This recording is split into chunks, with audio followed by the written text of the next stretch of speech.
Welcome back to the deep dive. We are kicking off week 1 of the 2026 Bluewater Auto Restoration Deep Dive series. And today we are focused entirely on a topic that is just at the absolute core of every hot rod, every drag racer. Every performance build, really. Exactly. The rear axle. This deep dive is all about getting you up to speed on the great differential debate that's, dominated the performance world for decades. We are unpacking the Ford 8.8-inch rear end versus the legendary Ford 9-inch. And our mission for you today is pretty simple. We're going to look at the history, the strength, how you can find them, and we're going to nail down exactly when the budget choice, the 8.8, is the right move. And when it really isn't. And when it really isn't, when cutting that corner just leads to a catastrophic expense down the road. It's the ultimate Ford family feud, isn't it? Mm-hmm. I mean, for most of automotive history, if you were building something serious, right, whether it was NASCAR, drag racing, whatever, the Ford 9-inch was the undisputed king. Hands down. And it earned that. It earned it through brute strength, sure, but also through a design that was just so smart, so durable. The 9-inch was revolutionary when it came out back in the mid-50s, mostly because of that dropout third member. Oh, that's the game changer. Complete game changer. You can swap gears at the track in 20 minutes, not, all day. But you have to remember, Ford actually stopped making the 9-inch for production cars back in 1986. And that is right where our rival, our contender, enters the ring. Just 3 years before the 9-inch was officially retired, Ford introduces the 8.8-inch rear axle in 1983. Literally engineered to be its successor. More modern, more efficient. So you have the king, right? Retired, but still the legend. And you have the successor, the 8.8, which has just flooded the market for 40 years. So the real question for you as the builder is this. Is the low cost and the sheer volume of the 8.8 enough to make you overlook the 9 inches, its inherent strength and its safety? Where do you draw that line?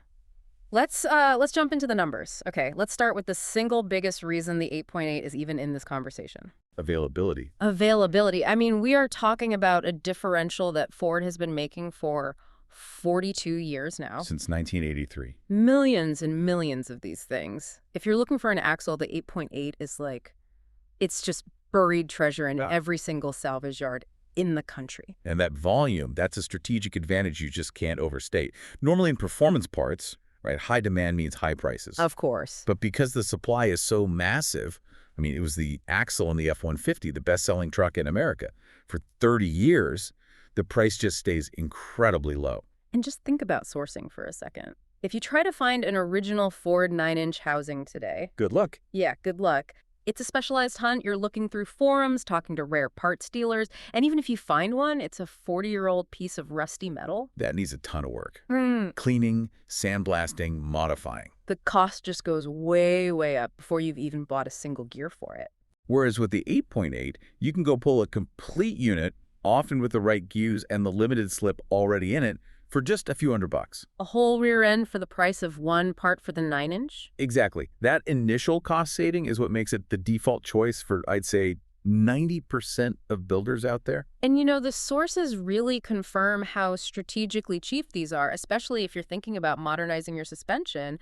A lot of builders want to ditch that old solid axle, right? They want the better handling of an independent rear suspension, an IRS setup. Which used to be a super expensive custom fab only kind of thing. It was. But now you can find a full IRS cradle, the whole assembly, for an 8.8 pulled from, say, a Thunderbird or a Mustang Cobra. You can find those online for maybe $300 to $500. That's insane. It is. When you compare that to engineering an aftermarket IRS system around a 9-inch, which is thousands of dollars. Oh, easily. The 8.8 IRS swap is a total no-brainer for the budget builder. It's an incredible entry point into that technology. And we should probably give the listener the full scope of where you can actually find these things. The OEM footprint is just staggering. It really is. Ford put the 8.8 in almost every rear-wheel drive car and truck they made since the early 80s, both live axle and IRS form. So if you're at the junkyard, your hunting ground is huge. For the traditional solid axle, the list is, it's long. You've got the F-150 from 83 all the way to 2014. But there's a catch there, right? There is a crucial catch. You have to confirm the size. Some of the heavy-duty F-150s, like certain 4x4s, the Super Cabs, or the Lightnings, they used a massive 9.75-inch unit. Which is a whole different beast. Completely different animal. Stronger, sure, but not what you're looking for in the simple swap. The 8.8 is the target. And don't forget all the SUVs and the old sedans. Those are classic donors. Oh, yeah. The 83 to 96 Bronco. The incredibly tough Panther platform. Your Crown Vic, your Grand Marquis. The town car. Oh. From 1985 to 2011. And, of course, the big one for performance, the 1986 to 2014 Mustang and all the Fox chassis cars. Yeah. And even some of the smaller trucks use them, often with the really desirable 31 spline axles. You'll find it in the 4.0-liter V6 Rangers and the non-IRS first-gen Explorers. And those Explorers, you mentioned, those are kind of the holy grail of junkyard finds. They are. We'll get into exactly why in a minute, but yeah, if you see one, grab it. And the IRS versions are just as common, right? Which is great for modernizing the suspension on an older car. Totally. The 88 to 97 Thunderbird and Cougar had them. The performance benchmark, the 99 to 04 Mustang Cobra. Yep. And even the later SUVs. Yep. The 2003 to 2010 Explorer and Mountaineer. If you want to put an IRS in a classic hot rod without fabricating every single bracket, those are your starting points. So if we boil it all down, what are the top 2 units you should be looking for? Okay, so it really depends on whether you want a solid axle or an IRS. For a solid axle, the absolute gold standard from the junkyard is the one from a 1995 to 2001 Ford Explorer. That's the one. That's the one. And here's why it's so prized. 1, it comes stock with the stronger 31 spline axles, which is a big jump up from the 28 spline in most Mustangs. And 2, and this is huge, it comes with rear disc brakes and a built-in parking brake mechanism. That simplifies your brake swap so much. So you find one of those, and you've just saved yourself hundreds of dollars in upgrades right off the bat. Dramatically, yeah. It's a massive time saver. You've already got the strength for more than 400 horsepower, and you've got modern brakes. Exactly. And then for the IRS guys, while the old Cobra units are great for a budget swap, the ultimate high-performance choice is the modern Super 8.8. From the 2015 and up Mustangs. Right. That thing is engineered to handle modern Coyote V8 power. But it comes with a much, much higher price tag. So the lesson here is pretty clear, right? The 8.8 wins on volume, it wins on accessibility, and it wins on initial costs. Where 90% of street car builds, it's the strategic choice. But now we have to face the cold, hard facts about its design, the flaws. So we've established the 8.8 is cheap, it's plentiful, it's a great starting point. That's the pro column. Right. Now we have to dive into the technical con, and this is arguably the biggest, most terrifying issue in hot rodding, the C-clips. This is the feature that forces the 9-inch conversation, no matter what your budget is. The majority of 8.8 live axles use these tiny little C-shaped clips inside the differential to hold the axle shafts in. Just a tiny little clip. Yeah, and contract that with a 9-inch, which uses a much safer, much superior bolt-in axle flange. And the difference between those two designs is, well, it's the difference between a minor problem and a catastrophic, life-threatening disaster. It really is. Let's spell out that risk, because it's the #1 safety concern. Yeah. If you put a C-clip axle under extreme stress, say a hard launch at the drag strip, and you snap that axle shaft. Or the clip itself just fails. Or the clip fails. Yeah. That axle is no longer held inside the housing. There's nothing keeping it in. And what happens then is, well, it's a nightmare. The axle shaft, the wheel, the tire, the brakes, the entire assembly Can slide right out of the housing. completely out. And if that happens at speed, you instantly lose control, you lose stability, you lose braking on that corner. It's a catastrophic failure. It's the reason why professional race organizations have banned C-clip axles for years unless you have specific safety mods. And the 9-inch bolt-in design just completely eliminates that risk. 100%. Yeah. Even if you manage to snap a 9-inch axle shaft, the axle flange is bolted directly to the housing end. The wheel stays attached to the car. The wheel stays put. It stays put. The axle might be broken, but you can slow down safely. For anyone building a serious car, that peace of mind is just... it's a huge advantage. Okay, so if the C-clip is the big risk, what's the fix? You hear people talk about C-clip eliminators. Is that the easy button? No, absolutely not. And our sources are really, really clear on this. C-clip eliminators exist, yes, but they are designed for one thing and one thing only: drag racing. Not for the street. Not for the street. Not for road racing. Not for autocross. They're usually made of aluminum, and they are not designed to handle side loads, the kind of loads you get when you're cornering. So they're a Band-Aid, not a solution. A very specialized Band-Aid, not a permanent safety fix. So if you want to make an 8.8 truly safe, you have to get the welder out? That's the only reliable way. You have to physically cut off the factory 8.8 housing ends. Wow. Then you weld on what they call big forward 9-inch housing ends. This lets you use the safer, stronger bolt-in bearings and axles from a 9-inch. But that's a serious fabrication job. That's not a weekend project for most people. No, it requires precision alignment, specialized welding. Mm. It adds a ton of labor and Yeah. parts cost to your cheap 8.8 core. That one step just totally changes the budget calculation, doesn't it? It does. But let's move past the C-clips for a second and talk about the actual gear design, because it's kind of counterintuitive. The 8.8 has a slightly smaller ring gear than the 9-inch. 0.2 inches smaller. Yeah, but the whole housing, the pumpkin, is physically bigger. Yeah, that larger pumpkin is a real problem for Yeah. guys running lowered cars. You get ground clearance issues. The 9-inch is just a more compact design for its strength. Mm-hmm. But the real technical debate is the gear mesh itself. The 8.8 is basically a clone of the old GM 12-bolt. Right. And in that design, the pinion gear rides right on the center axis of the ring gear. A center pinion design. Exactly. And that's fantastic for efficiency because the gears mesh so perfectly, you have less parasitic loss. Less power is wasted just turning the gears. Which means better fuel economy. That was a big goal for Ford when they designed it. It was. But here's the critical trade-off. That center design actually reduces the contact patch, the surface area where the gear teeth meet. Less contact patch means. Less inherent strength, Yeah. especially under shock load. And that's where the 9-inch gets its reputation for being bulletproof. Absolutely. The 9-inch uses what's called a hypoid offset. The pinion gear is located way lower than the center line of the ring gear. And that offset forces the gears to engage over a much larger surface area. You get more tooth engagement, a much stronger contact patch. So it's less efficient. It is. It has more parasitic loss, maybe 3 to 5% more than an 8.8. Yeah. But it gives you vastly superior strength.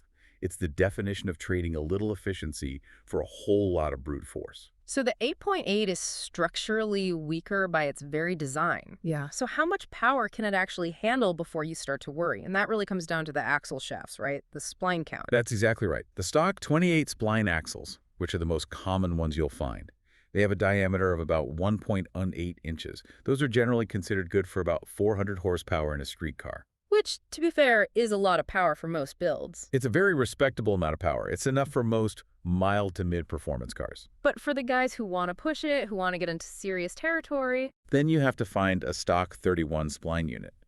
The ones from the Explorers, the F-150s, the Performance Mustangs, those are a lot more robust. The consensus is that a 31 spline setup can support up to 700 horsepower. 700, that's a big number. It is. But, and this is the absolute most important caveat, that rating is for street tires only. Ah, there's the catch. There's the catch.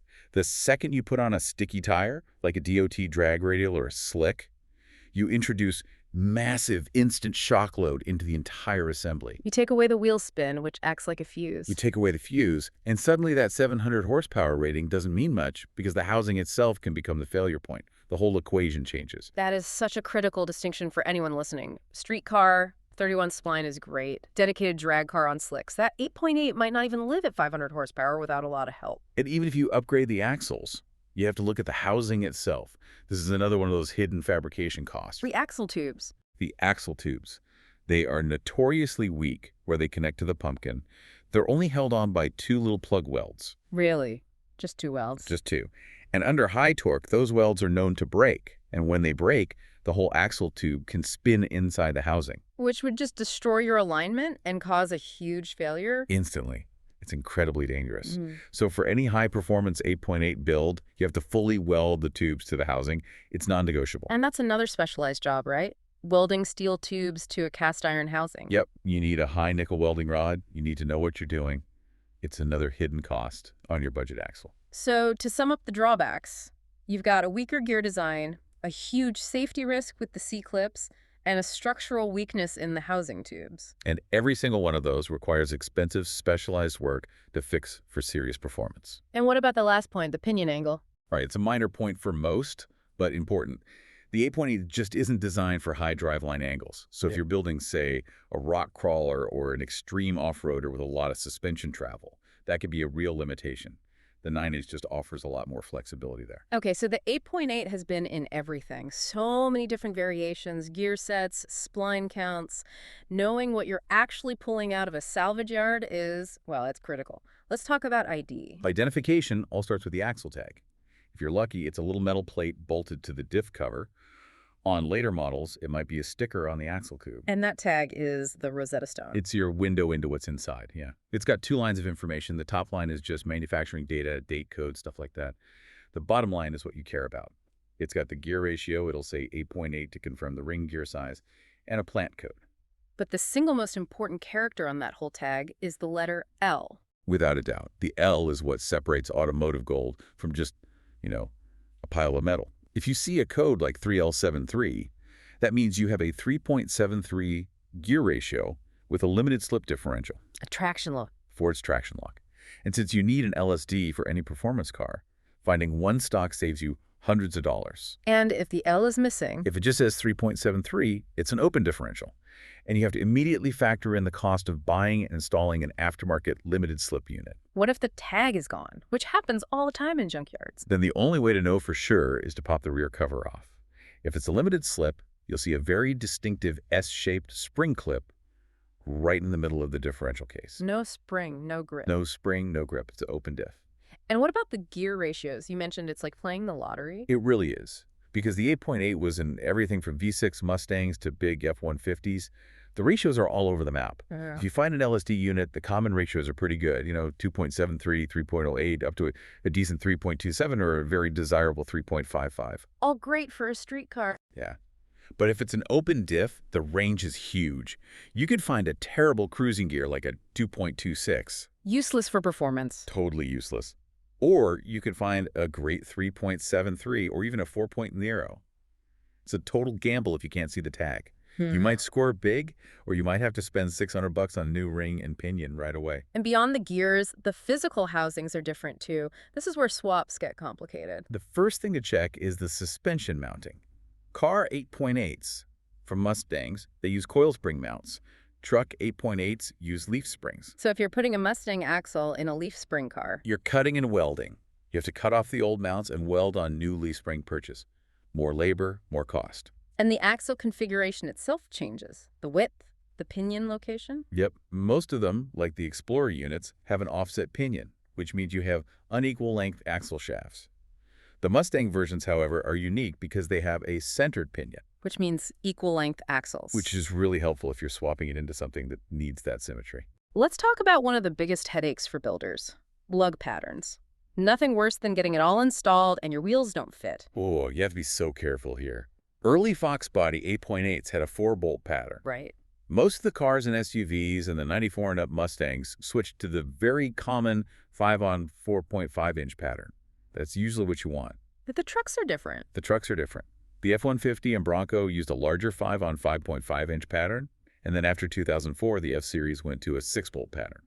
So you really have to match your donor vehicle to your project's needs or be prepared to spend money on conversion parts. Absolutely. It has complexity. You could find the perfect axle, but if the lug pattern is wrong, you're looking at more cost to re-drill axles or buy adapters. And even the tubes themselves vary. A Mustang axle tube is about 2.8 inches in diameter. A BV31 spline F-150 tube is 3.25 inches. Which is a lot stronger. A lot more torsional rigidity, a definite bonus if you're making big power. Now, we touched on the Super 8.8 earlier, and this is important because it's Ford's modern answer to all these weaknesses we've been talking about. They basically took the 8.8 design, looked at every single failure point, and engineered a solution.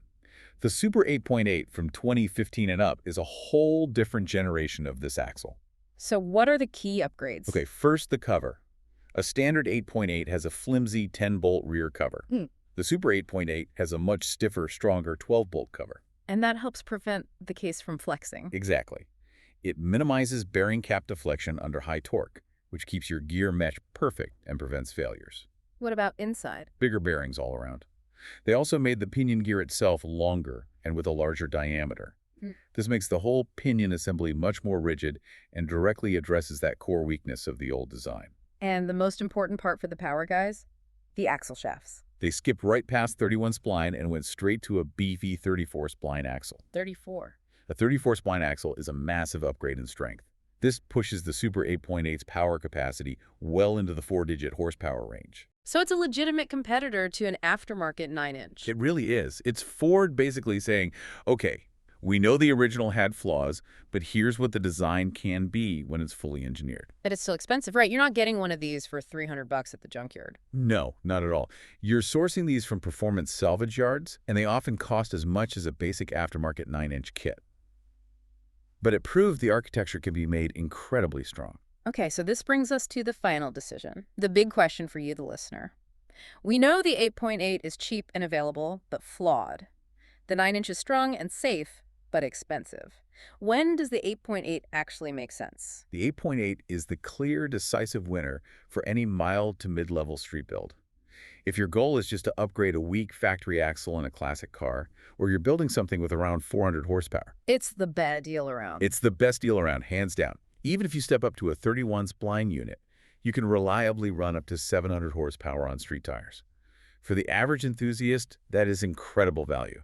And if your car already has an 8.8, it's almost always smarter to just upgrade that unit up to that 500 horsepower range. Right. You're using what you have, minimizing fabrication, and just buying stronger internal parts. But the whole game changes once you cross that cost-to-strength tipping point. Right. When you go beyond 500 horsepower, and especially if you're aiming for 1,000 horsepower on slicks, you have to stop and really reconsider the 8.8. Because this is where all those hitting costs start to add up and destroy that budget advantage. Let's just list them out. To get an 8.8 to handle big power, you have to spend money. First, you have to weld the axle tubes. Mandatory. Mandatory for strength. Second, you probably need a differential cap girdle to keep the case from flexing.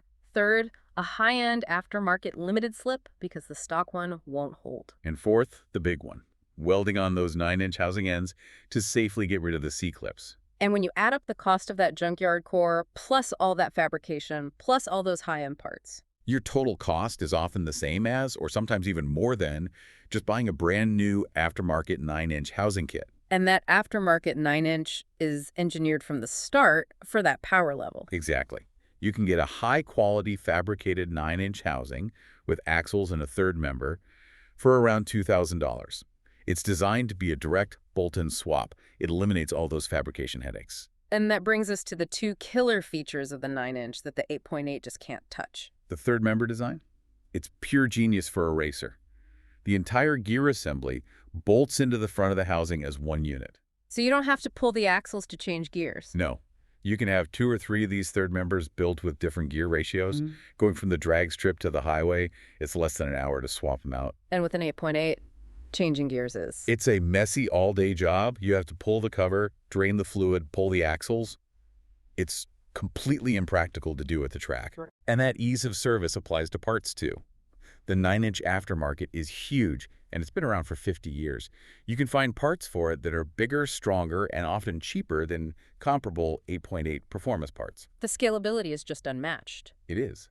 A stock 9-inch third member is good for about 400 horsepower. An aftermarket one can handle well over 1,500 horsepower. So at the end of the day, the 9-inch is just the superior technology, but you pay for it up front. And the 8.8 is the ultimate compromise.